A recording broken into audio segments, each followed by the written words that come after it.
हमारी इस खास गहन चर्चा में स्वागत है।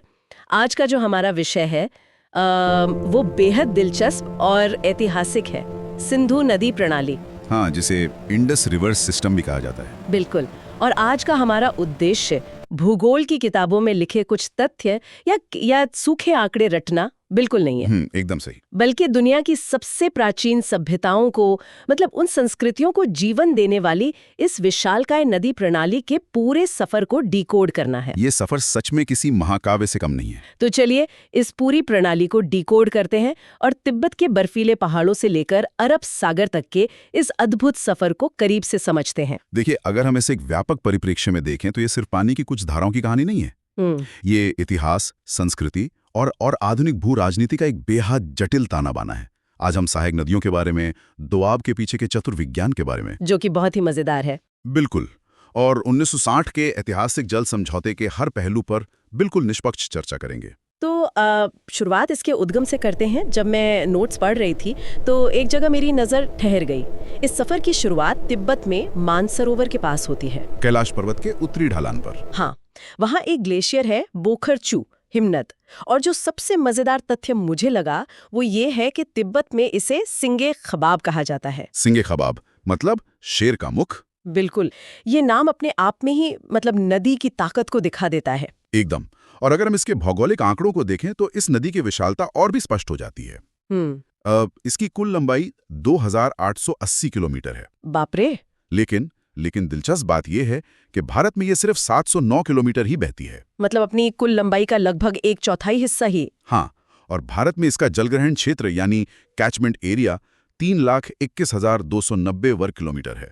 एक कीप की तरह। हाँ, इस पूरे विशाल क्षेत्र में कहीं भी बारिश हो या बर्फ पिघले, वो पानी ढलान के साथ बहकर अंततः सिंधु नदी में ही आता है। ये फनल वाला उदाहरण वाकई बहुत सटीक है।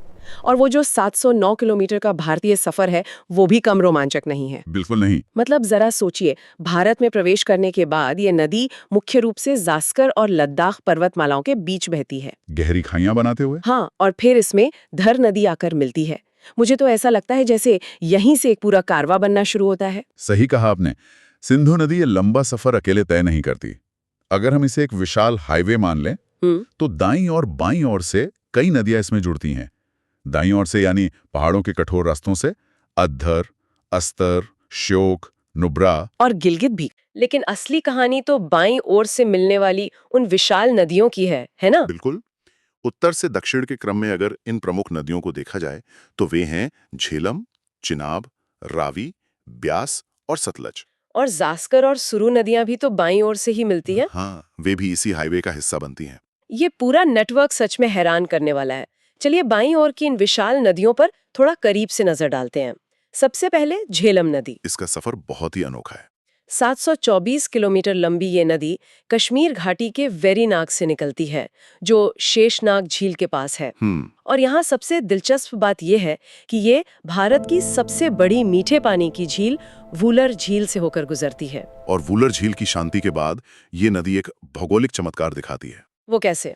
पीर पंजाल पर्वतमाला से गुजरते हुए ये पहाड़ों को चीरकर 200 मीटर गहरी एक खाई बनाती है, जिसे हम गॉर्ज कहते हैं। 200 मीटर गहरी खाई? हाँ, पानी की ये ताकत अद्भुत है और इसी पर मशहूर उरी डैम स्थित है।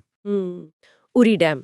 अब झेलम के बाद अगर थोड़ा और दक्षिण की तरफ चलें तो चिनाब नदी का जिक्र आता है, जो पनबिजली परियोजनाओं के लिए बहुत मशहूर है। बिल्कुल। ये 1180 किलोमीटर लंबी है, हिमाचल प्रदेश के बारालाचा ला दर्रे से निकलती है और फिर त्रिमू के पास झेलम से मिल जाती है। और चिनाब का महत्व इंजीनियरिंग के नजरिए से बहुत ज्यादा है। हाँ, इस पर कई डैम्स हैं। दुल्हस्ती, सलाल और बगलीहार डैम, ये सब इसी चिनाब नदी पर बने हैं। तो चिनाब के बाद अब बात करते हैं रावी नदी की। इसका जन्म भी पहाड़ों के बहुत ही सुंदर रास्तों से होता है। हिमाचल प्रदेश की कुल्लू पहाड़ियों से। एकदम सही, रोहतांग दर्रे से। ये 725 किलोमीटर लंबी नदी है और पाकिस्तान के रंगपुर में जाकर ये भी चिनाब में मिल जाती है। रावी अपने उद्गम से ही पीर पंजाल और धौलाधार पर्वतमालाओं के बीच बहती है। और जब ये पंजाब में आती है तो इस पर रणजीत सागर डैम स्थित है। तो झेलम, चिनाब और रावी, ये 3 विशाल नदियां हो गईं। अब बारी आती है ब्यास और सतलज की। ब्यास के बारे में एक बात बहुत खास है। हाँ, मैंने भी पढ़ा। ये नदी बाकी सबसे बिल्कुल अलग है क्योंकि ये पूरी तरह से भारत में ही बहती है। बिल्कुल। 460 किलोमीटर लंबी ये नदी रोहतांग दर्रे के ब्यास कुंड से निकलती है और भारत में ही हरिके के पास सतलज में मिल जाती है। लेकिन इसका रास्ता भी आसान नहीं है। धौलाधार में ये गहरी खाई पार करती है और फिर पौंग के पास मैदानों में आती है जहां पौंग डैम बनाए। और ब्यास अपना पानी जिस नदी को सौंपती है, सतलज, वो तो अपने आप में एक महाकाय नदी है। एकदम। इसकी कुल लंबाई 1450 किलोमीटर है, जिसमें से 1050 किलोमीटर भारत में है। और मजे की बात देखिए, सिंधु की तरह ही ये भी तिब्बत में मानसरोवर के पास से निकलती है, पर एक अलग झील से, राकस ताल से। हाँ, जिसे राकस लेक भी कहते हैं। वहां इसे लंगचेन खंबाब कहा जाता है। लंगचेन खंबाब इसकी एक प्रमुख सहायक नदी स्पीति है। तिब्बत में ये एक विशिष्ट खाई बनाती है और भारत में इस पर भाखड़ा नांगल परियोजना और गोविंद सागर डैम स्थित हैं।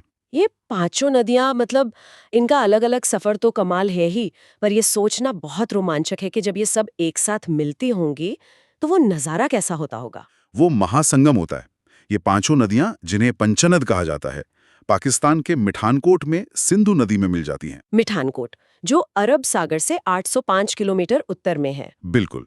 और वहां से सिंधु नदी एक विशाल रूप लेकर कराची के पास डेल्टा बनाते हुए समुद्र में मिल जाती है। तिब्बत के एक हिमनद से अरब सागर तक वाकई हैरान करने वाला सफर है।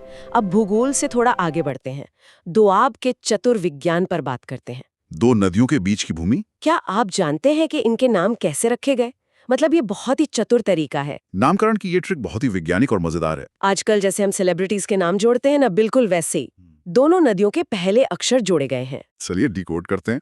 पहला है सिंधु सागर दोआब, ये तो नाम से ही साफ है, सिंधु और झेलम। बिल्कुल। दूसरा है चाज या छाड़ दोआब, यहाँ देखिए च से चिनाब और झ से झेलम। बहुत ही तार्किक है। तीसरा आता है रचना दोआब, र से रावी और चना से चिनाब।